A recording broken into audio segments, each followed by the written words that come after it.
welcome back to Hoeffelhohman FC. This is episode 8, part something of Bring the Noise. I don't remember what part. No, it's part 8, because right now the episodes line up with the parts.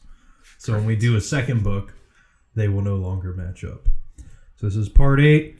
We're going to go through chapter 12, possibly chapter 13, depending on how long 12 takes. And then after that, the chapters will increasingly get smaller. So I'm sure we'll chunk a bunch into the next episode. Yeah. Give a little plug here. If you're into true crime, check out the podcast Lil Stinkers on Spotify. I'm just listening to it and enjoying myself. Oh, I'm getting no money. No, we did not get a sponsor, and I failed to tell you about. But it's just a bunch of comedian dudes talking about true crime, so as you get depressed, they make you laugh. And nice. I've been enjoying myself doing that during work and car rides. It's not everybody's cup of tea. If you don't like things getting a little raunchy, I wouldn't listen to it, but you're already listening to people talk about being murdered, so each their own on that one. This chapter is called Chaos and Theory, Liverpool 2016 to 17. Yeah, they're starting their preseason tour here, and they're trying to see what is needed to take on the Premier League. There's new signings like Joel Matip, the infamous... Now, Dejan Lovren is infamous. There's the cult hero, Ragnar Klavan. Infamous, Lorius Karius. Yeah, fucking Karius, dude. And... Okay. Bum, bum, Genie Wijnaldum. And then... Mane. Sadio Mane. Nice. All these people showing up before they became legends. Before they had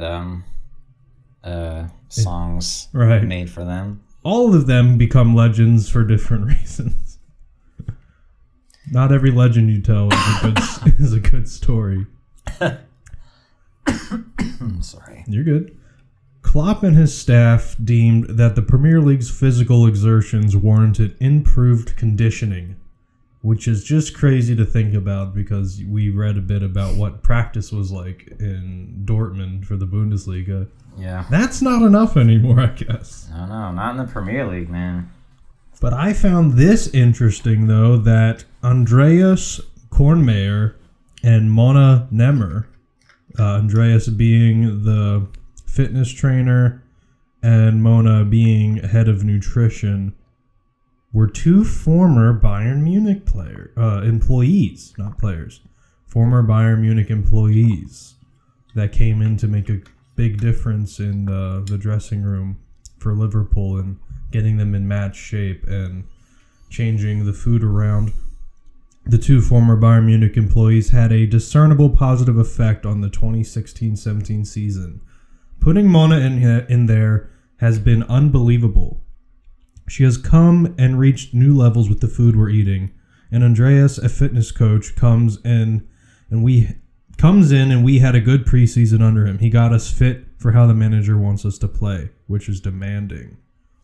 I just thought it was funny that Klopp hired two former Bayern Munich people. So it's like, if you can't beat them, you might as well buy the people that get it done. So during the preseason, there's a great result against Barcelona, but this is just in the International Champions Cup, kind of competitive, but nobody cares if you win it. They beat them 4-0. Promise of glory. But then they go up against Mainz and they lose 4-0. Wow. What I thought was cool was spectators at the Opel Arena, many thousands of whom had come to the ground early to welcome their former hero with a standing ovation. Standing ovations, plural. Sent Klopp home with another round of applause after the final whistle. The Liverpool coach professed himself grateful that his team had accompanied him on his slightly uneasy lap of honor. It would have been hugely embarrassing for me to run about by myself there, he laughed. That way, it was cool. My boys showed that they have good manners even if they can't play football. I just thought it was funny that he was just crapping all over them for losing. But probably in the way back of his head, not as mad to lose to them, but obviously he's focused on the mission. Probably has things he needs to work on, but he realizes it's a friendly, so to just joke about it is just typical Klopp. Yeah, for sure. I'm sure I would it would have been nice to watch that game too, just to see how I don't know, just like how well, especially for Klopp, because like he brought Mainz into the spotlight, right, and just to play against them and then lose to them in a friendly, even for them to be in this friendly tournament, just to experience that perspective would be interesting for sure. So they go on to beat Arsenal 4-3, and they lose to Burnley 2-0. So it's up and down, and I remember living through that. And Liverpool were prone to stunning performances against some of the best sides that year, and at the same time liable to suffer embarrassing defeats at the hands of the decidedly lesser lights. So kind of like the Atalanta of the Premier League at that time. A little bit, and it'll go into detail, like what's the problem against the lesser sides? That why can we beat Chelsea? Why can we beat Leicester, as it states here? In the run-up to Christmas, hope burned brightly on Merseyside that more than an inglorious quarter of a century without a league title might come to an end. So he's at least starting to get people to think about it. But people get ahead of themselves. Following on from the Burnley reversal, the Reds won against champions Leicester 4-1 and also beat Chelsea at Stamford Bridge 2-1.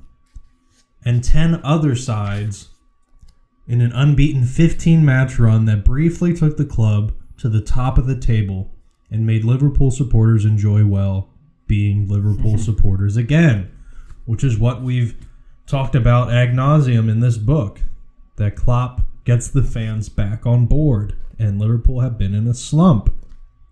The sense of a new heightened by the redeveloped main stand that's allowing the ground to rediscover a consistent volume not heard in 4 decades. Wow. Gone was the resigned, apathetic silence that had hung over the ground for much of the time since the failed championship challenge in 2014, which I remember. The slip, which isn't mentioned specifically, but that's what you go back and think about is the slip against Chelsea. But there's things that can only give anybody hope, no matter who this would be happening to, whether you've had good times or bad times. Because in this season, Klopp is having them play great football, and you're going up against Pep Guardiola, Jose Mourinho, who's at Man United at the time, Arsene Wenger, Antonio Conte, Chelsea at the time, Mauricio Pochettino, since left Southampton, now at Tottenham, and none were able to inflict a single defeat on Liverpool that season. Mm-hmm. And just like the beginning of that paragraph too, with Klopp, with Pep Guardiola saying Klopp is the best coach in the world for the spectators. He creates teams that attack the back four, which is incredibly true.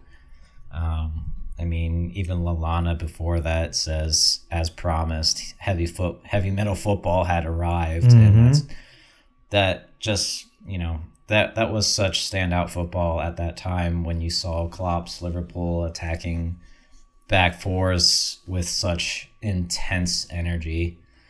You just immediately knew like the vibe and just how they were starting to identify with that style of play. And it was fun. Like, even as a Chelsea and Bayern Munich fan at that time, I was interested in what Klopp was doing for sure. Everybody kind of like started paying attention. Right. And it's the same old story on the outside. The Liverpool coach reiterated his mantra of gegenpressing being the best playmaker. But at Melwood, the emphasis had quietly shifted from working against the ball to working with it. Liverpool, the coaches realized, needed better active solutions for those games where they were the dominant side. Klopp's almost outgrowing it in a way. He's getting them to play so well, like, wow, well, now we just have the ball. I want them to be happy about losing it, but we're not losing it. They're letting us have it. But he has always shown that, all right, it's time to figure out this problem. So that's kind of, what happens throughout the chapter of trying to figure that out. That's one of the little plot points. Yeah. Would you mind if I read I have the whole rest of this page underlined. At 225? Yeah. All right, because I was going to read it, so go ahead. Oh, sweet. Okay. So the first paragraph of 225. After getting used to another in the first season, there was a much bigger focus, in the first season, there was a much bigger focus on possession football for the second year, Kravitz reveals. The idea was to control the pace of the game with the ball and to use the time between games to adopt a footballing idea that could, ideally, be reproduced in a flexible manner under pressure. So that's kind of like adapting, or like he said, adopting a second kind of play so that when they're not gegenpressing, they have something else to do on the pitch there to be organized. To that end, the coaching staff spent many training hours getting the team to adhere to certain patterns of movement. While the routine never included precise, predetermined runs, it consisted of agreed procedures for creating spaces in the specific areas where opposition teams were suspected to be most vulnerable. One such procedure, for example, entailed two players dragging their opponents away from the center with dummy runs, thus clearing a channel for the third one to run through on goal unopposed. A simple enough move, but very effective if executed in perfect synchronicity. That's kind of a big... it's almost like common knowledge now, that kind of play in football with attacking play. Just dragging players out of position so that you get the ball to somebody who can just go through that space you just created. It's kind of crazy, the fact that this is really revealing to me how much of a evolution football has gone under in a very short amount of time, from just simplistic strategies to slow play, or still having the sweeper at the back, or to just like, all right, you need to be able to know how to press. You also need to be able to switch into play a Pep Guardiola possessive tactic.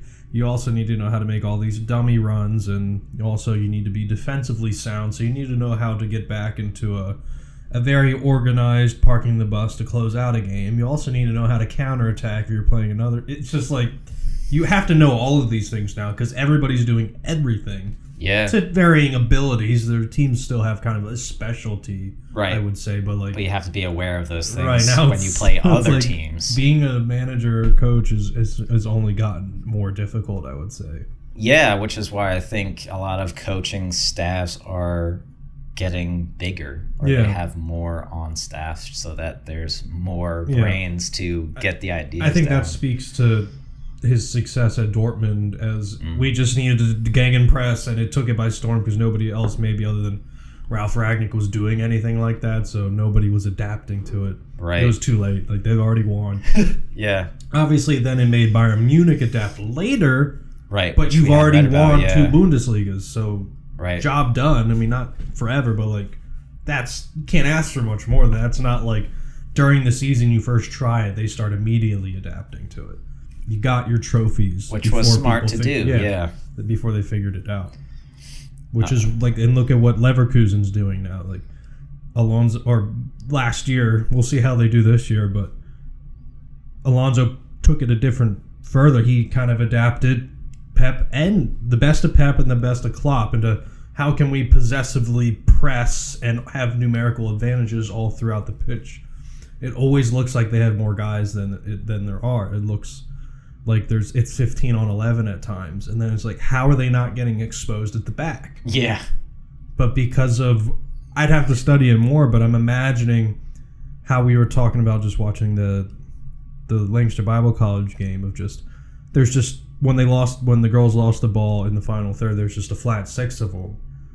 When they're losing the ball, when they're set up, they're studying probably passing lanes that I'm unaware of to just, they're winning the ball back in the final third, but it's not in a gegenpressing, it's in an organized shape that they're in to get the ball back, and then they're back to passing, and there's still more of them. You know, they're doing all of the defending right there. It's not a full press of manic, your head's cut off or running, but the shape is all right there in the opposing third of the enemy. Yeah, Alonso really figured out how to, you know, if they didn't have the ball, to really make the field feel really small. Yeah. For that team that did have the ball, and that was a huge strength. But then, like, offensively, like, he invited pressure in certain areas in the midfield on the wings so that there was space on the other side of the pitch to play the ball through. Right. And it's just like, this dude is really meshing ideas together to get something that is, it worked out so well for them last year. There's already going to be a story about that team because it's already historic to go unbeaten in the Bundesliga. So, yeah. Like, how did that happen? They took it by storm and nobody could beat them. Nobody. Yeah. You want to talk about, you know, Klopp, they were steamrolling teams, but maybe they didn't steamroll everybody. They had to score 15. They still had losses. But they found a recipe to create stoppage time winners consistently, which still baffles me. Yeah, I mean, it would be just fun to review, honestly. Right. Like, just go back and watch the games. Because it's just like, I can think back to moments of like when Leicester won the title. It was Wes Morgan's header, I think, against United, or like there's like specific little moments of key games where it's just like, if you asked when this Leverkusen team is retired, like, so which moment was it? And they'll be like, I don't know. It was all of them. We won it at the death so many times, so all of them. Yeah. want it for us. Yeah, that's what I would say, honestly. Every match mattered so much, especially since they won most of them. To continue on 225, Kravitz continues, the system by itself is not really important in football. The point of coaching is to try to make football a game based on many random events, less random, to force your luck in a sense. My favorite quote is by Lukas Podolski. Football is like chess, but without dice. I changed that slightly to make it football is like chess, but with dice. What I mean by that, every coach spends an incredible amount of time pondering about all the different factors, about the opponent, the weather, and so on, knowing full well that total control of the ball is unattainable. All you really can do then is to find a general order, a system of orientation for your own players that brings out the best of your specific squad. Successful combination football depends on two people having the same idea at the same time. One has the ball, the other starts making a move. A coach's job is to practice these sequences to instill an idea, repetition, and situations to increase the chance that they will work under real-life conditions when there's pressure and an opponent interfering. The alternative is to rely on total individual quality, on being simply superior. But that's not our approach. We can't afford these players. We have never been able to afford these players to any of the clubs we have worked for. That's why the idea always takes precedence for us. And that might be one of my favorite parts of the entire book, is just like that page onto that continued onto 226. Like that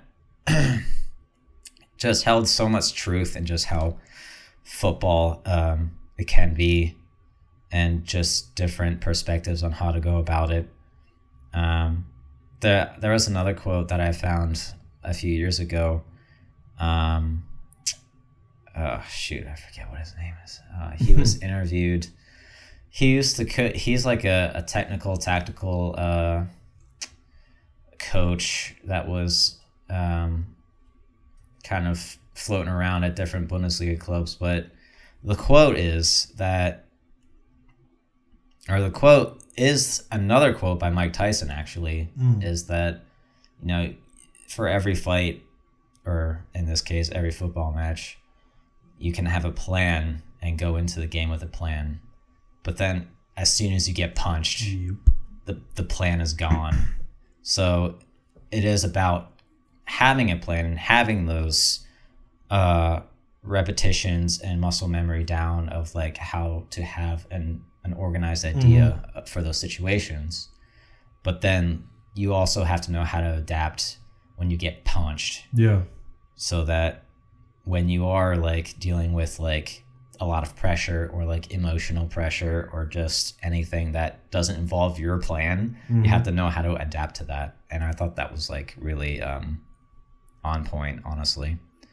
I think, and this just speaks to what Klopp built there, that it addressed like all the balances that you need. First, establish a way that we're going to play that doesn't rely on the sole quality of the players. Yeah. And once they instilled that, next step, now while doing that, we're going to get the best of every single player that we have. And then once we've mastered that, luckily now, because they were not used to having income, then now he's at a club where capital starts to become available. The ownership was willing to spend a decent bit. But now that you have everything operating at its maximum, you can, instead of just like everything's kind of mediocre, well, we'll just buy a striker, that'll fix it.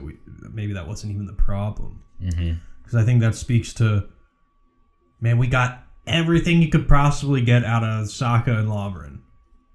But to the point where it's like, all credit to them, and it makes you love players that maybe that they reach their ceiling, and that's okay. But then it's like, okay, if we do get a world-class center back, this actually might be the piece that we need. Right, tip the scale. And because now that you have Klopp doing it, the player, if you bring them in, Klopp has talked to them, and they're going to be like, they're not just coming in. It's not just, oh, we bought Ibrahimovic. Oh, but he doesn't get along with Klopp. Right. Like, he never would have came. They would have had that conversation, or just, if they're coming to play for Klopp, everything's on the table, nothing's hidden, and they're going to show up. So when Van Dijk comes in, it's immediately better. You get the best you can out of Loris Karius. That was a very big tipping point. Right, you get the best out of Karius and Mignolet, and you do the best you can with them. You don't make the excuses, but then you see and then the scouting department that he brings in, and then you bring in Allison, and it just fits right in. Like, there's no growing period. Like, there's a guy, he knows what we're doing, and he comes all in, and boom. And then we also don't buy everybody. Then there's a reliance on the youth team, and he actually develops players too. So then you get starters, right back, left back, straight out of Liverpool, Robertson and Trent Alexander-Arnold. So you only had to buy, well, they did buy Matip, but that wasn't a $75 million buy. No. But they find solutions in the good balance of it. So now that he has money, that's why I think Liverpool went to the heights that it got to. And to kind of repeat some things that I just said, though, in a slipstream of the strong showings, players that had long been written off suddenly shone because Klopp gets the best out of them. Good old James Milner, man. What a guy. Doesn't even say, because I don't think the book gets to it, but he has the assist record now in the Champions League. From a guy who was now surplus to requirements on the year they wanted. He had that. One of the most important leaders in the dressing room. That's why I was sad when he left, but I understood it. I think he had since done his job, and we had an abundance of leaders in the locker room. But man, I'll always remember James Milner. Just that guy. He was a Klopp guy before he knew about Klopp. He was the old man setting the tone at training camp of like the fitness. Yeah, like he was for sure. Still finishing. I remember watching those videos. 34 or whatever. He's beating out the 28-year-olds and the 25-year-olds. And he was willing to do anything. He wanted to just play central mid. That's one of the reasons he came to Liverpool. But he was always about the team. So he's playing left back, he's playing right back, he's playing left wing, he's playing right wing. But when he got to play some central midfield, that's when he came up with the goods in the Champions League and taking all the penalties and everything. Center back Dejan Lovren was another player who confounded his critics.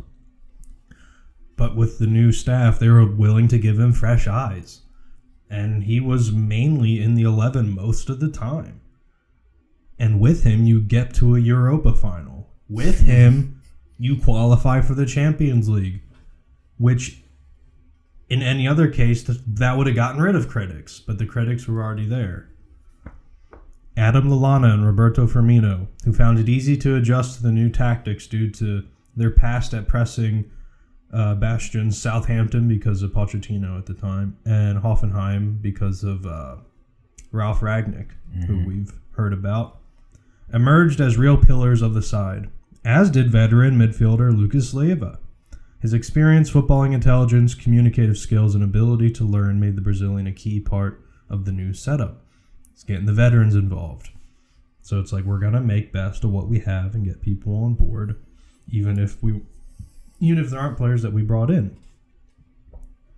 He would sometimes get frustrated telling us that we don't believe how good we are. I don't know if this is because Kyle read this book, but that was one of Kyle's most frequent messages to the boys at the Cosmos. Like, you guys don't know how good you are. That's you don't true. believe it. Yeah. You don't believe it.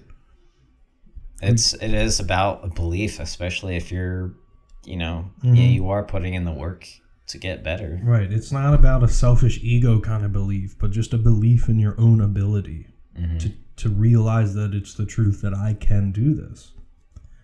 The coach and his staff also feel that the public in England are generally too quick to make up their mind about players and too slow to revise their views in light of evidence to the contrary. Once they have convinced themselves, for example, that a goalkeeper is shit, he remains shit for eternity. Welcome to England. Welcome to England. Poor Robert Green, man. One mistake in the World Cup and it was all over. He got crucified, dude. A late blunder from Loris Karius in a 4-3 defeat at Bournemouth in early December put an end to Liverpool's unbeaten run and led to the young German getting dropped for Simon Mignolet for the remainder of the term. The timing of the awful result, the Reds had been up 3-1 with 15 minutes to go. Kind of like a game we just watched, but they didn't tie, they lost. Couldn't have been much worse. Either the team were scheduled to fly to Spain for a Christmas party. Klopp was unperturbed. However, when we landed in Barcelona, music came on in the plane and he got on the microphone. Lallana recalls with a huge smile. He was like, listen, lads, if we can party when we win, we can party when we fucking lose. So everybody got off the plane thinking, you're right. It is time to party. Let's party. Let's have a drink. Which just shows there is much more to life than football. Yeah, we did our best. We lost. And yeah, it feels like shit to lose. But there is more to it than that. The older you get, I think, the more it hurts. But the quicker you get over it. Now, I'm going to keep reading, but just a caveat on what we just heard there. Yeah. Like, that's the mentality, man. And that's the mentality of when I hear about some of the stuff that goes on at, like, well, I'll just already mention it, but what happened at the LBC girls? Like, that's the culture you need, man. You're up 4-1. You let 3 in. You never beat that team. Now you tie. Okay. Is that the mentality, though, in the locker room? That's more important to create than I think anything else before. Because if you don't have that, The tactics don't sink in the same way. There's no togetherness. It should be the base of the foundation. Right. That's the first thing that needs to be built. That if that happens to you, that is not... You're allowed to be mad about it and don't like it, but like after one team meeting, we talk about it, boom, it's done. We're on to the next thing. Like this is soccer. This is football. We know what it is. We're on to the next thing. We have to now we got to be able to enjoy ourselves, and we got to be able to move on. Like, this is a part of the building process. And to just speak about who Klopp is, he lived directly opposite at a time to Lallana. And he quotes him being just a cool guy. You see him having a smoke. Before the England midfielder moved to Cheshire, his young son Arthur would often wave at the tall blonde neighbor across the road, shouting, "Klopp, Klopp," imitating the coach's touchline fist pump. And Klopp would unfailingly smile back with a wave, to an obvious delight to Lallana Jr. I just thought that was cool, because there's just so many instances that just continue to prove that, like, this guy was not pretending to be anything. He was the product you saw. Yeah. And for Lallana Jr. is right across the street as a neighbor. That would be insane. Best neighbor of all time. Right. Jürgen Klopp.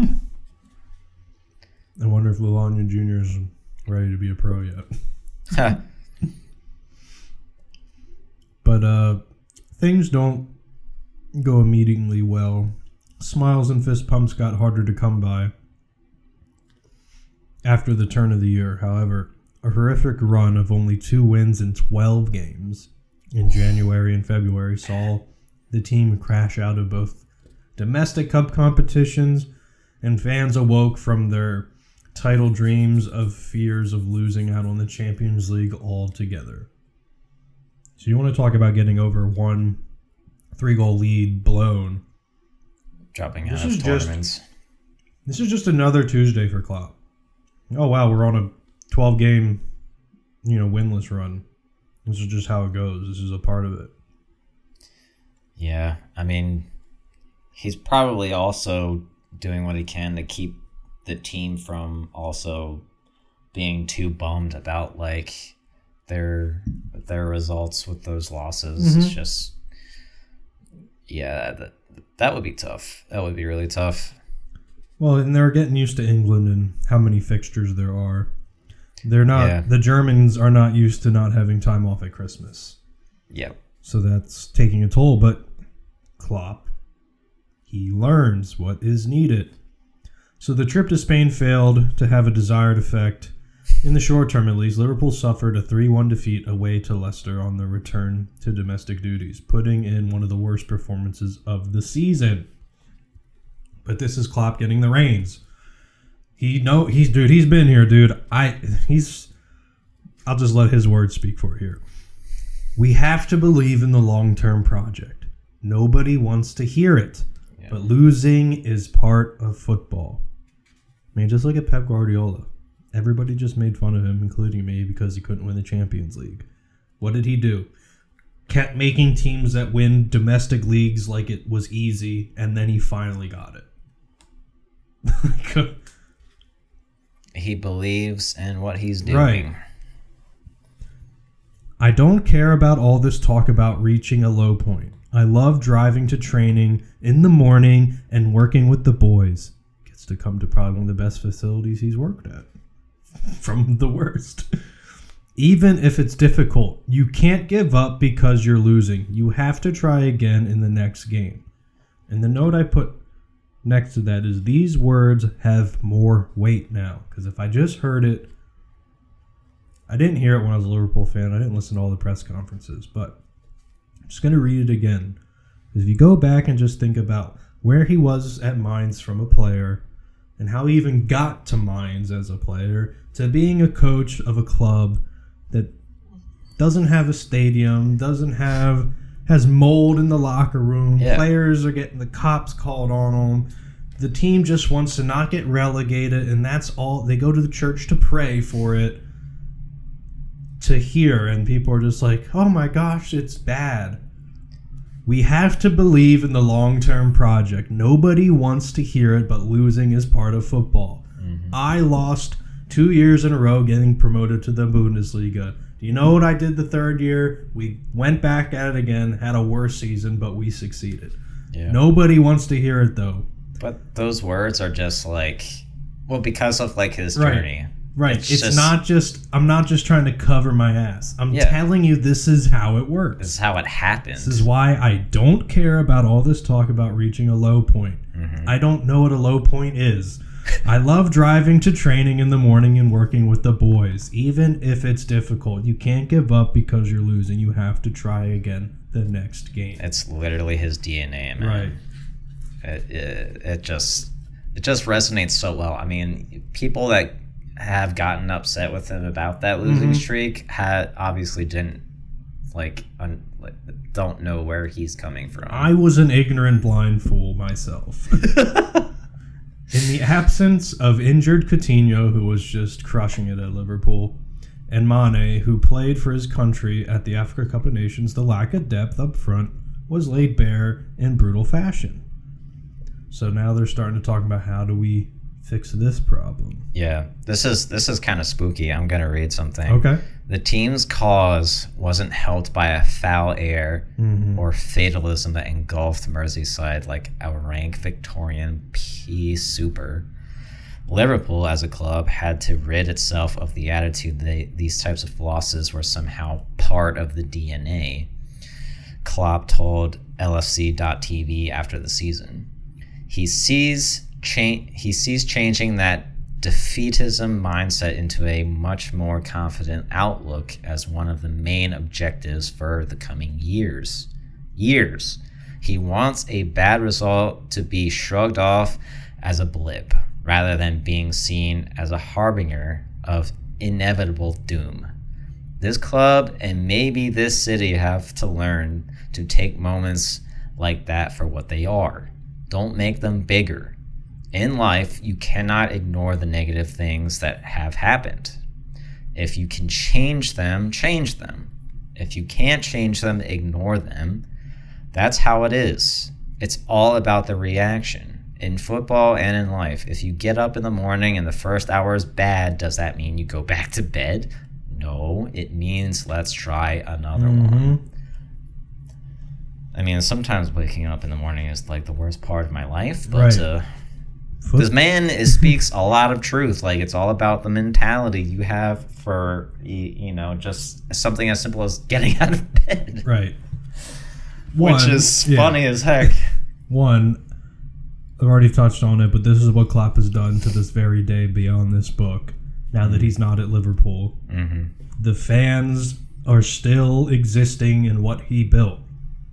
And hasn't been that long maybe yet. They would be singing Slot's name after today because he just beat United at Old Trafford 3-0. 3-0? Yes. Oh my God. Yes, they dominated them. So in your third game, you might have won the fans over already because that's real special to Liverpool to go to their house and show them they don't know how to play football. You'll win over Liverpool hearts real easy. But let's say he didn't do that. Now after what he built, because he won the second game. We beat Brentford. It's a good win. Nothing crazy. But they were already singing his name, and that's why I love what Klopp has done, because now we're behind him. There's a mindset. He didn't need to go to Old Trafford to win them over, which I love.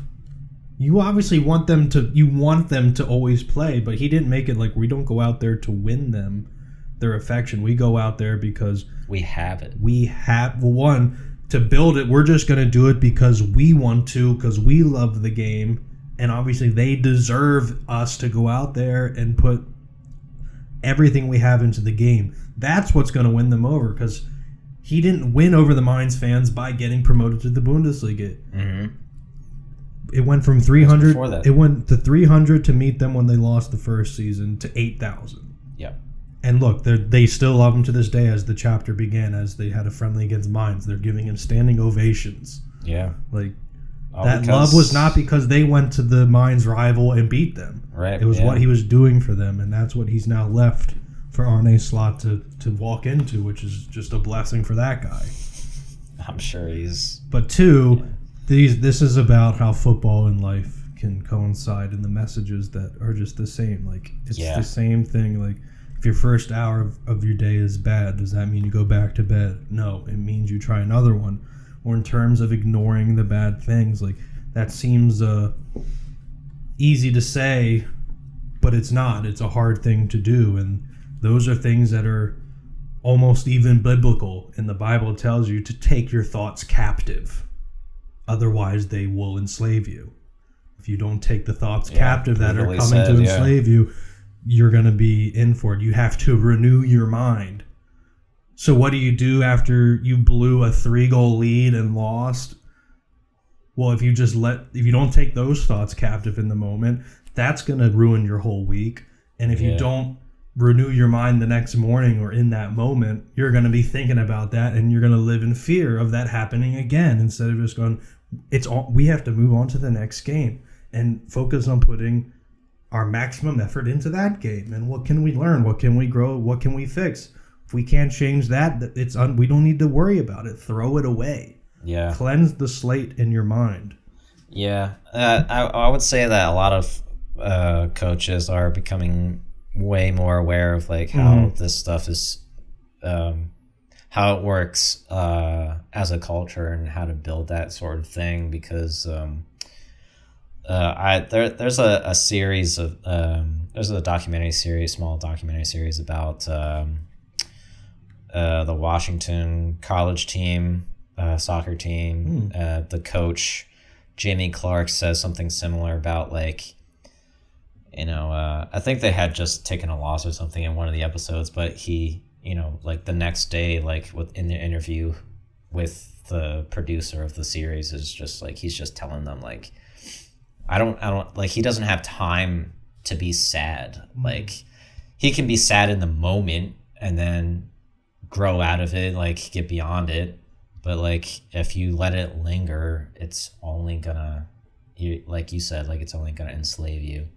And I think it's just like so important to have a team revolving around that culture of mindset, not because you're winning games, but because you know how to deal with the struggle at first. Yeah, and this would have been cool to have Kyle here, who said he was going to come, because it just came to my mind when our first season, when it was just us, me and him. What we looked to each other a lot of the times, and we just had the motto, no problem. No matter what happened, no problem. We would have a discussion, we would meet and talk about what we need to do. And then if it was a difficult decision, we just go, we're going to do what's best for White Cosmos. That'll dictate every decision. Obviously, if it has to be like a finicky conversation with a kid going like, why your minutes might go down, like, we got to do that, but we got to make the decision what's best for the team. We can't make emotional decisions. Right. And if something like, oh man, we have a problem at center back, it's no problem. We're not scoring goals, no problem. Let's figure it out. Because you're just wasting time if you're not going to look at it that way. The problem will just linger and it'll get into your head and everything will fall apart. Yeah, that's cool. And because that's how Klopp does it, Liverpool's form recovered sufficiently to secure fourth spot. Wow, who would have thought? And with angst-laden opening half against Middlesbrough at Anfield on the last day of the season, eventually turning into a deluge of goals. So they ended up with fourth spot, and I know that was coveted at the time because how are we gonna get these players in, man? You got to get Champions League football to attract the best. I know I was more of an naysayer, like if we don't get in, we're not going to get the players we need. I didn't know who Klopp was, man. It would have been fine. It would have been no problem. We're going to get into the Champions League next year. Like, it's going to be fine. But they ended up doing it, so I know it did help. It did help attract players to come play. But they go into a whole dilute of how we need to bolster the squad. It's about depth because you're seeing what Chelsea's doing. It's mentioned how they bring in Willian and Fabregas off the bench, or how City is now, like their B squad would do probably fairly well, I think, if they all stayed healthy and you didn't have, because if you do have the B squad, there's no more people. Yeah. But that's not a bad squad. But like their depth is very deep. So Liverpool, we're gonna work on fixing this and finding what spots we need to get, and we don't just want to go out and splash the cash on a striker. We want to. That's the problem for sure, but I don't think they thought that was the problem. We want to stick to our ideals, and we're only going to spend money based on our ideals. Because they were asked, like, well, what if you fix the problem in January, you guys could have won the league. And it's just right. Like, they're like, no, like, we're just stop. Yeah. And look, then spending big money is not exciting, and they don't even know if it was financially possible to do. We have wonderful guys in prospect. Trent Alexander-Arnold, Ben Woodburn, Ovi Ejaria. Now, I don't remember those last two names. Forgive me as a Liverpool fan. But he's not. These were a list of guys who aren't being talked about as the next big thing. Mm-hmm. But as we now know today, Trent Alexander-Arnold is undroppable at Liverpool. Yeah. He even got so good as to be given a shot starting midfield in the Euros. Like, his technical ability is without question, and being linked with Real Madrid and the like. But at this time, they're just talking about, we have some young guys coming up. We also believe in that too. So that shows that it actually had fruit to bear as well. Yeah. Just to build off of that a little bit, just what the Liverpool director, Mike Gordon, said,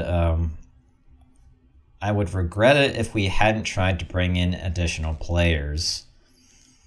But we clearly did try. The availability of players in January window is continuing to diminish. It's not an anomaly if you're able to do something. I don't know what it would have meant for the rest of the season if we had found the right solution. Would we have strengthened? Nobody knows. But showing discipline in the transfer market and staying true to our principles, like you said, is important. And that's one of the reasons we didn't add to the squad we tried. And the same goes for all windows. We look for any advantage and opportunity to improve. And then Kravitz continues to say from the coaching staff, don't look back in anger either. Are we upset about not doing better? No. Football is a learning system, a game of constant development. We wanted to give the many young players we had a chance, an outlook. Financially, I don't know if we would have been possible to make additions in January. Spending big money is not exciting. We have wonderful guys and prospects, and then you had listed those players. Yeah. And I just had a note on the side about that paragraph to say that, is it because players are finding the right teams and wanting to stay off the market to strengthen team chemistry and spirit? Or perhaps coaches are more aware of the players they sign and get them to stay for team building because they start looking for players that are going to add or strengthen what their culture system already is and is existing. And you want players that buy into what's happening to stay as long as possible so that they do well and they add to that culture because they become a Trent Alexander-Arnold or like a James Milner, the guys that really, or a Lallana. Lallana eventually left like in the future, but like he became one of Liverpool's like big names because he wasn't a Messi, but like it's because of how he leaded and bought into the culture that Klopp was doing. Yeah, man. And that was just like that hit pretty well just with like how, if like you said before, you can't buy. They didn't have any interest in buying Ronaldo or Ibrahimovic because I don't think they would have fit into the culture that was going on there. No. The egos probably would have created a lot of friction. They probably wouldn't have listened to Klopp, honestly. which is why Klopp probably didn't even consider them at all. No, if anything, Ibrahimovic could, on the opposite end, take him too literally, and he would have actually murdered somebody. yeah. Because he knows how. Right. So the rest of the chapter goes into just how do we fix these problems and what are the problems and why do we lose to crap teams. So these are two different perspectives. Why does the plan work so much better against the best Premier League sides than it does against those situated in the mid-table or the bottom? Liverpool would have won a mini-league consisting of the top 6, 5 wins and 5 draws. But they lost to Burnley, Bournemouth, Hull City, Swansea, and Crystal Palace and drew against Sunderland and Bournemouth. Is there an argument that Klopp's football could do with taking its foot off the gas for everyday commutes to less glamorous destinations and learn to get there with a lower RPM? Lallana gives a different take. Lallana, interestingly, thinks the opposite is true. He blames Liverpool's troubles in nominally easier games on the subconscious belief that 80 or 90% of effort will suffice. It's a mentality thing. When your mentality is right, your tactical play is going to be better. The manager knows that, and it's not something that you can change overnight. But he is emphasizing that we need to get that right. As soon as we get it right for those games, I feel we can go on and achieve something very special. And if Adam says that, we're one step closer to illumination, Krawhite's notes. So I think there's a little bit of truth in both things. You're having success against the bigger sides. You don't want to change that because that's key. We're having trouble against teams that give us the ball. It's probably a mix of what Lallana said and a mix of what we need to figure out, what it talked about earlier. How do we have success in having the ball? So we need to be able to adapt. Mm-hmm. And you can't adapt on the fly. And clearly Liverpool adapts into a team that does both. They go on and win plenty of silverware. The best 2 ways of scoring for smaller teams, this is Jamie Carragher's take. The best 2 ways of scoring for the smaller teams are set pieces and counterattacks, and that's where Liverpool are really weak. You have to address that. You have to change. Liverpool need to buy a couple of taller players, even in attacking positions, I think. You can also keep your fullbacks a bit more, keep the fullbacks back a bit more in some games to make yourself less vulnerable on counterattacks. Maybe sometimes it makes sense to let smaller teams have the ball because they're not set up for it, which is fair because the fullbacks would play very, very high. It's Jürgen Klopp day can give you some heart attacks, and that was the fun of it, man. And that was the complete opposite of Arne Slot's first couple games of when we were in control and everything was fine. The end of the game isn't as high throttle, and I'm sure Liverpool aren't going to go unbeaten. I would love it. But I'm sure there'll be times where the less RPMs will be like, okay, can Slot adapt when we need to kick on the heavy metal? Right. Obviously, he has players now who have learned that. But is it going to be able to be flicked on with a switch? Is he prepared for that? We will see. That's a good question, yeah. We will see. But I'm not trying to put doubt into it. It's going to be asked at some point.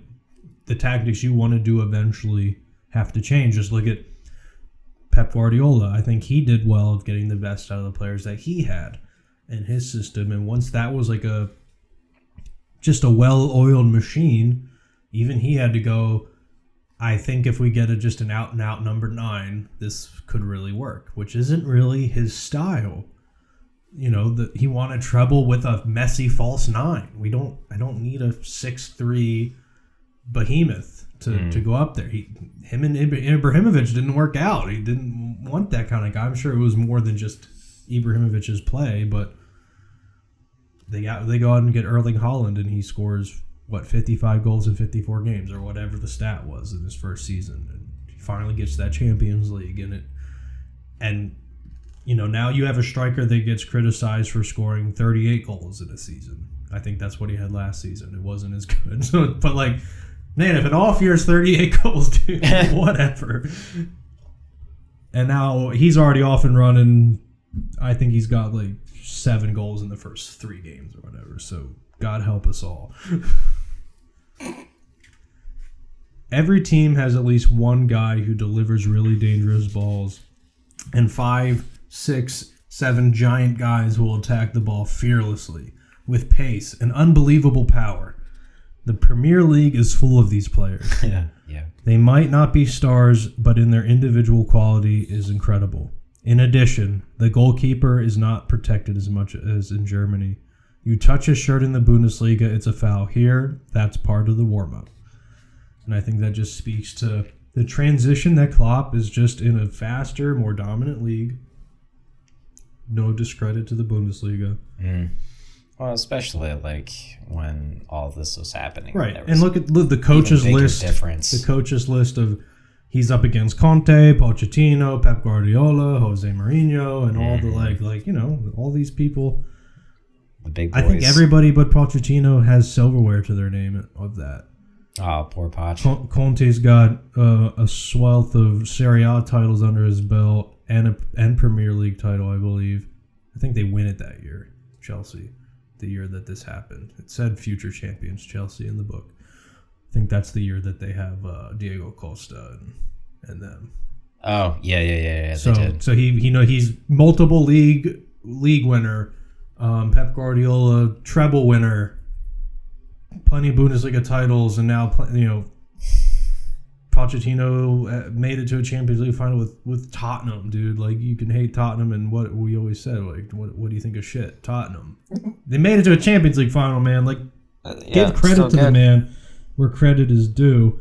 And Jose Mourinho, maybe his second half of his career is a little less underwhelming, but he's still Champions League winner with Porto and league successes with Chelsea, and he didn't win the big one with Real Madrid, but he still won league titles there, and he still has. I've seen immediate impacts on like when if he could be the new guy that you need to like. Maybe when I don't know if he's willing to, but I feel like he's the guy he could turn into like to save teams from relegation. I know he still wants to coach. Well, that was his first success, I think. What was Porto gonna get? I don't know. Like his first big time coaching job was, man, I forget who it was, man. But like, it was a team he was coaching, and I'm pretty sure he. I can't remember who it was. But even if you go pretty recently, like with Roma when he was there, the impact he had at that club was like pretty big ripples. Just with like he has some pretty immediate impacts. Yeah, you saw his like if you go and watch him like his last day at Roma and him leaving, and like they're throwing this guy a celebration when he's leaving because like. Maybe because of his past reputation, but what he did at the club itself. He really connected with the fans at Roma. Yeah, for sure. He had a brief stint in Benfica and União de Leiria before he coached Porto. I want to say it was Benfica, but I can't fully remember, so we can just move on from that. But like I see the impact that he has, and might not be as crazy impact as winning the treble with Inter and all that, but right, man, you can't. That's a guy who wasn't a player and just was crushing it in the coaching world. Yeah, absolutely. Now, my guy, how are you feeling about talking about some television? I think maybe we save that. I still got a lot to say on 236. All right. Because you just touched on it in the first paragraph, right? Mm-hmm.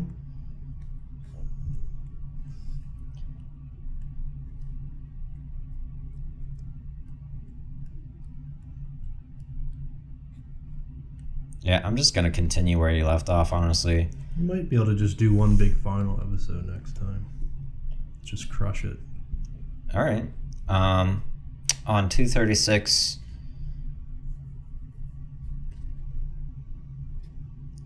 from where you touch a shirt in the Bundesliga, it's a foul. Here, that's part of the warm-up. And then all hell breaks loose in the box. We understand that. We understand the importance of defending dead balls. On top of that, we spent a lot of time thinking about ways to avoid facing set pieces in the first place, which is, definitely something you can work into your team mentality. It's just like we want to avoid dead balls. Right. But that doesn't mean you don't practice them or like playing them and defending them. The smaller side's ability to import an element of chaos into the game with simple but hugely effective measures might also explain why Klopp's Liverpool have found it easier, paradoxically, to play against the better teams. Their game follows more recognizable patterns, a code that the coaching staff are able to decipher and disrupt. Their programs are hackable because they are programs. The much more random operating mode of the teams below the Champions League places, on the other hand, necessitate a much more spontaneous and muscular response that Liverpool have not always mustered. And I think even before we had talked about how Klopp adapted to Champions League before with Dortmund, and then he probably had to figure that out again a little bit at Liverpool when he was getting into it, because he got them there, but he had also had that prior experience of like being in Champions League with Dortmund, and he recognized that and was able to definitely get his coaching staff to understand how to be that, like it says, that adaptable, that more spontaneous and muscular response. And Liverpool didn't always have that, like it said. So it's just like he eventually got people in the team to understand what was needed in this very high competitive league. And then the last paragraph I had underlined, thought it was important. As I said earlier, we are learning all the time. It's a process, Kravitz emphasizes. You might feel as if you're in control, but then the referee blows for a free kick in the 89th minute and the stadium is on fire and the pitch becomes a sauna. You can't ignore that. That's a huge challenge for us, but we are ready to deal with it, ready to prepare for it, ready to adjust to it. We know full well that we'll fall flat on our faces if we don't. And just being around the game for as long as I have with just coaching and stuff, like I've seen teams that I've coached, especially with like the older boys teams, just coaching boys teams U13 to like U16. Like I think I definitely could have done a better job in helping them prepare for those kinds of situations. Not that we completely folded, but like if you're not organized and ready to adjust to like an unexpected call or situation, and you're slow and flat-footed to deal with it, the other team will take advantage of that 100%.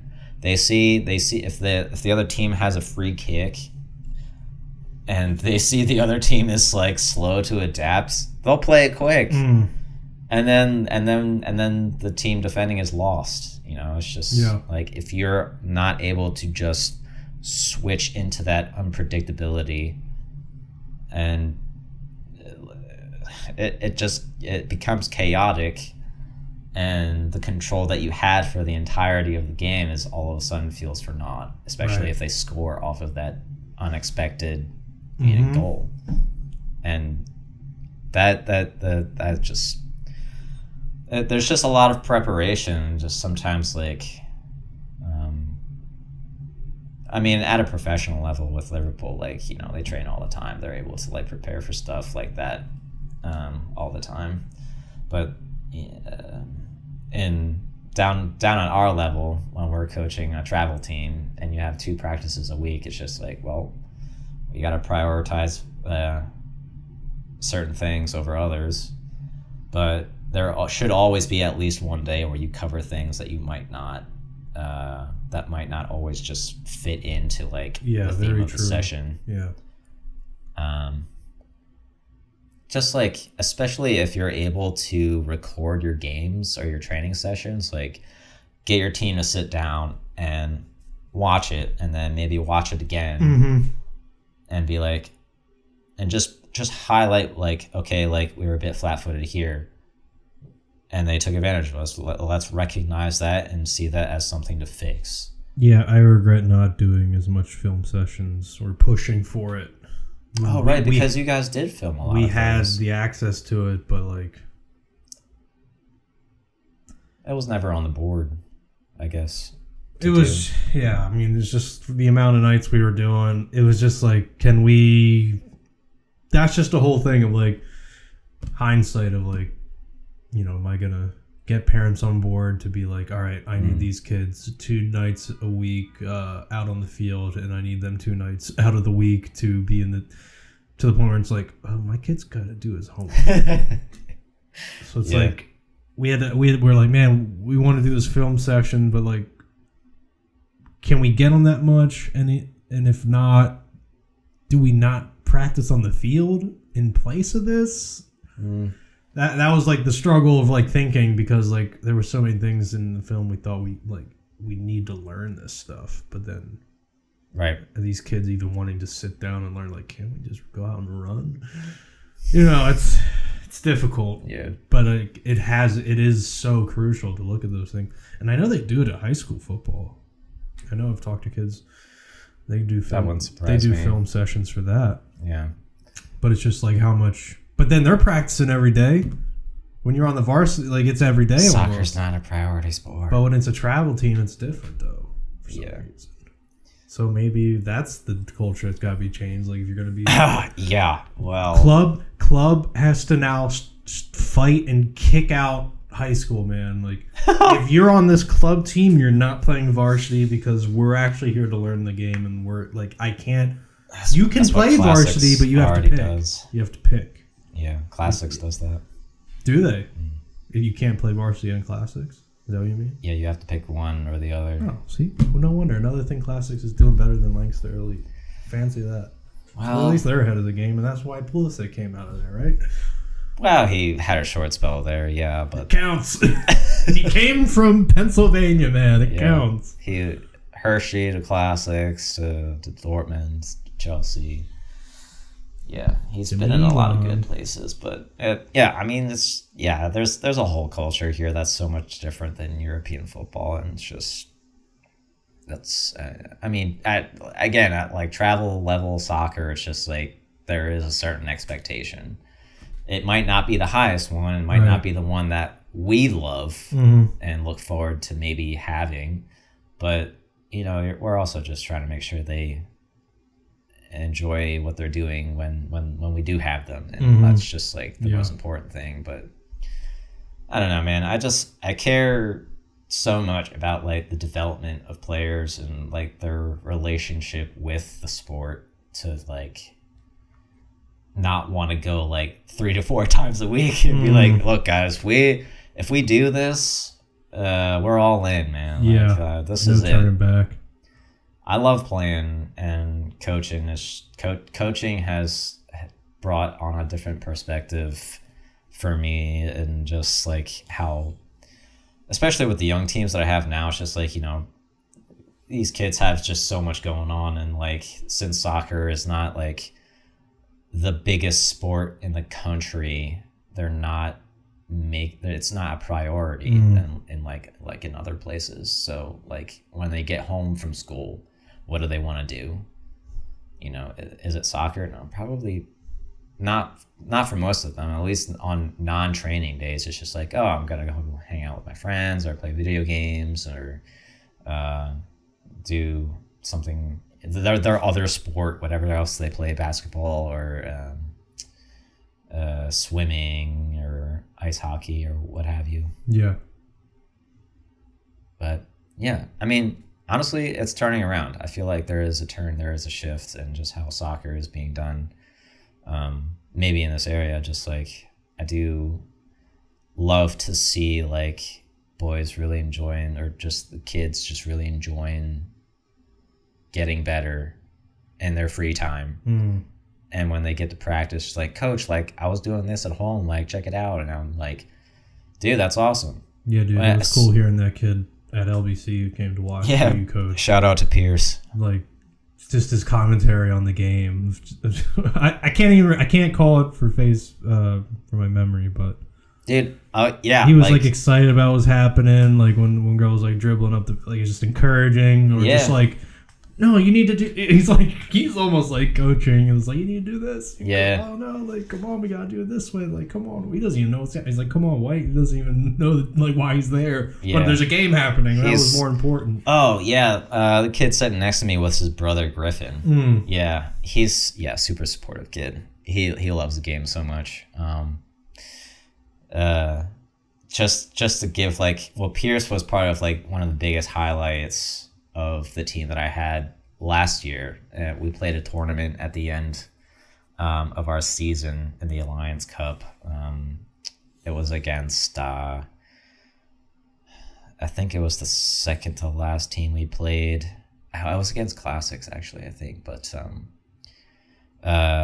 dude, we had a free kick on the left side right outside the box, and I told Pierce to take it, and you know, everybody's trying to find their spot, like in the box or just outside of it. And then I have my other player, Leland, comes out short on the left side for Pierce.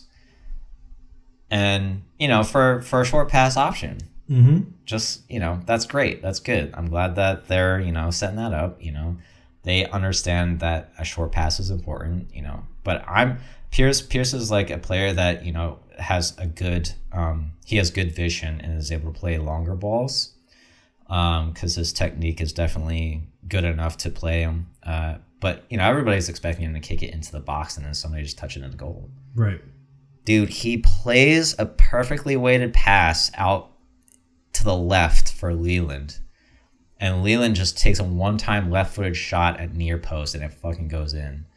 And I'm just like, I turned to my team manager, Andy. I'm just like, dude, we've never practiced that play before. Oh, really? That's amazing. They just did that on their own. And just as a coach, I'm just like, dude, these kids are thinking about it. They're, you know, outside of training, they're thinking about it. They're at least watching the game. They at least want, you know, they're being creative. And that's why just like during games, I don't want to give them too much instruction, because like when they are able to be creative, they just do things like that. Right. And I'm just like, how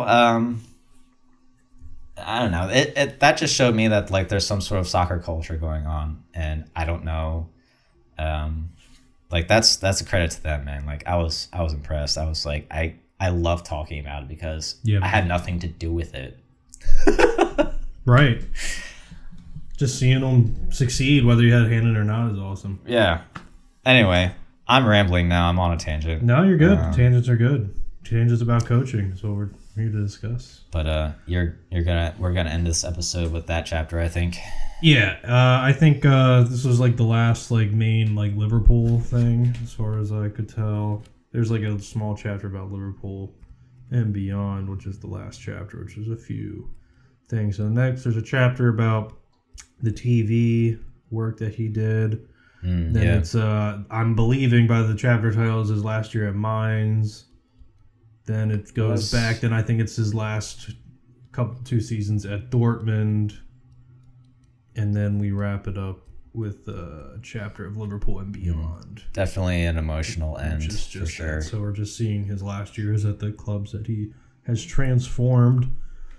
So let's see where Liverpool's at. As we talked about, I'm not making money on this podcast yet, so a demonetized episode doesn't mean much to me. I'm gonna play the NBC highlights of the Liverpool United game today. I'm just gonna watch it. The Liverpool United highlights. It just happened today. Just the highlights. It's okay. Just today. I imagine the audio might get us. Just won't be able to make money off this episode, but just wanted us to watch it. Oh, United are going with a 4-4-2. or they went. Sorry, past tense. I think it's a Delict's first start as well. And the other dude from Bayern, who I don't remember his name.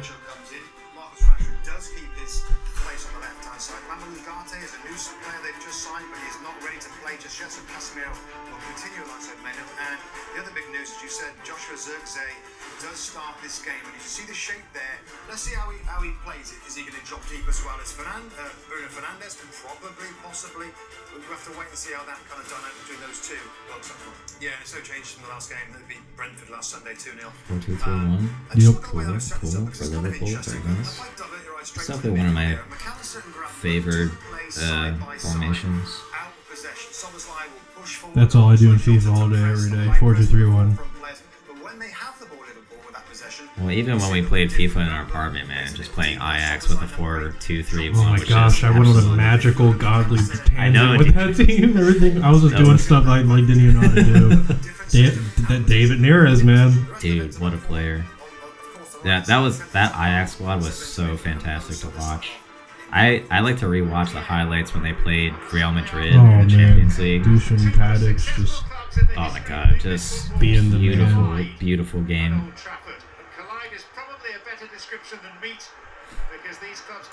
Arguably, maybe Real Madrid's one of their biggest defeats. Maybe just with how well Ajax played. Is this simple? Yeah, sure, let's do that.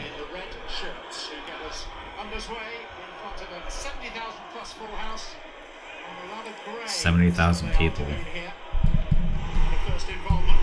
Salah. That was a good deflection. Out of the box. Oh man. I reckon I gotta buy a Salah jersey before he retires or leaves. Yeah. That would be a memorable jersey. I've wanted a new jersey for so long, and since I got my Gerrard one, I just haven't bought any. Was he behind the line for that save and it was in? No way.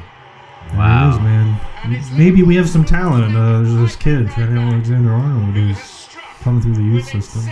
Special guy, man. Special Liverpool guy. What was Onana doing? That's a pretty frequently asked question. What is Onana doing? Oh, it wasn't off of Onana. It was off of defender inside the goal. But Onana is probably one of the most talented, athletic goalies I've seen. But his positioning is wild. Yeah. I mean, to his credit, he's made some pretty great saves with how he does do goalkeeping, but also made some poor mistakes from it. I feel like if he doesn't get that discipline in, though, then if you want to be the goalie that plays till he's 40.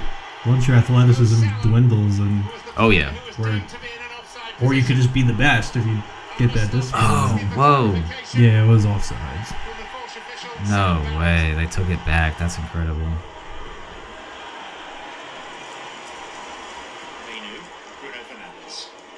So it was 0-0 for a while here. Attacking that back four. Oh. Buddy, what a freaking header. I love Luis Diaz, man. He is a good He's not player. like Lewandowski. He is a kiss the badge kind of guy. Yeah, he for just sure. runs his butt off up and down the pitch. But he's had so many warning signs. That pass there is so sloppy. How he's not Yeah, it was. Yeah, you said it, commentary. Man, that was a very poor. They're not winning the ball from a press. No. But I think it's more City-like in the sense of we're in the spots to intercept. We're still playing high, but we're not going to bite on things. Yeah, I think it's to give the players a little bit more credit. Just I think that they're adapting to a different style pretty well, and I think that just goes to show how adaptable these professionals can be. I'm really excited for when they play City. Just that'll really see what the system looks like for sure. Yeah. Like, this was a great test and it passed, but that would be like, because Arne Slot says he's like a Guardiola fan, so it's like, how comparable is it? Yeah. What are the differences? Because obviously, two different kinds of number 9s. Oh.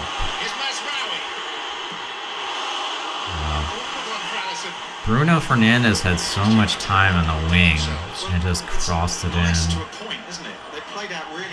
Should have at least. He didn't have options and he tried to nutmeg someone deep in his own half. Maybe that should have been a foul there. Oh my. But it wasn't called, bro. I know. It looked like an obvious push from behind. It shows it here. I want to see what you think about it because I could see it going both ways, but it'll show it here. But Luis Diaz was the one who won the ball and then scored. Well, they've walked into the trap now on so many occasions. Casemiro there. Nah, that was not a push. No, that was a dive. That was a dive. Could have been a foul. Nope. Ref made the right decision. I agree, but like I could see how like you could start arguing about it. Well, from the perspective that the fans get, dude, it's just like, yeah, it looks like a push. Salah outside of the foot first time into Diaz. But that's another reason. That's what I mean. Like, kudos he to the won ref, the ball dude. back, and then he's running forward. Oh yeah. My gosh, dude. A professional that loves to play, man. If he stays clinical, dude, I don't know who it'll make. It's gonna. Salah might have another great season because that's what made him so good. Was when Mane was at his peak. Right. Yeah. He You had don't know somebody to link who up we with. defending today. Yeah.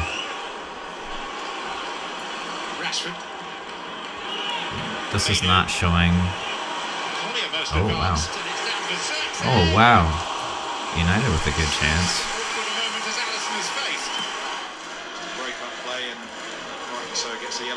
But you gotta have better than that against Allison. Oh yeah. Allison is a. Dang. This is in Old Trafford, man. That was very lovely to watch. I mean, just from like watching Jota and Salah score, man, it's just like they freaking love scoring goals, dude. The celebrations are just like that's what I like feel in my blood when I score. It's just like, but the way they're able to celebrate it is just so important for many reasons. Slot has found just like the lineup, and it's great to see Jota playing. And he's able to use more of his technical ability in the way that they're playing.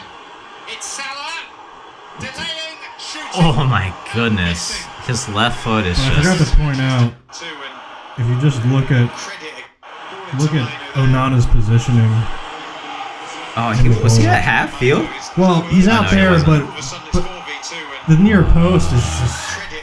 He's just in no man's land for so long. Like, yeah, he held the middle of the goal for a little too long there. Yeah, the ball he should have kept coming to the left at least a little. Like one more shuffle over, man. He would have had it covered. Oh my goodness. Oh my gosh. looks like they're lucky it wasn't one of those other nights where we just keep scoring. My team manager Andy that you met at the game, they went to that pub in Marietta that hosts Liverpool fans today for the game. Oh yeah. That must have been crazy. That was it. Today was a good day to be there for sure. That was a great chance that United had just had though. For Xerxes.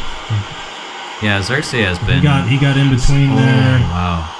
I can't tell if that was Robinson on him or whoever, but they didn't go up for that cross. No. It's just lucky. I don't know why. It went right to Allison. We're just lucky. Now, what Manchester United fans are witnessing. It looks like. Bruno Fernandes, Harry Maguire. Well. Yeah, I was curious to see the rest of the highlights to see how controlled it was for the rest of the game, but United did find a few here to try to get back into it. Oh, wow. That's another one. Yeah, it's good to see that United just didn't kind of like fold over. It looks like they were really trying to get some points. Yeah, that's an 8 yards header from a center back. That's got to be on target. Man. Yeah, credit to United in this game. They kept playing. That's great. It's not that Liverpool's defense locked them down. They're definitely falling back and just didn't get... Oh my gosh. Wow. Liverpool with a chance right at the 6, dude. And somehow United just wins the ball back and gets it out. That was sticky, man. There could have been a foul easily, man.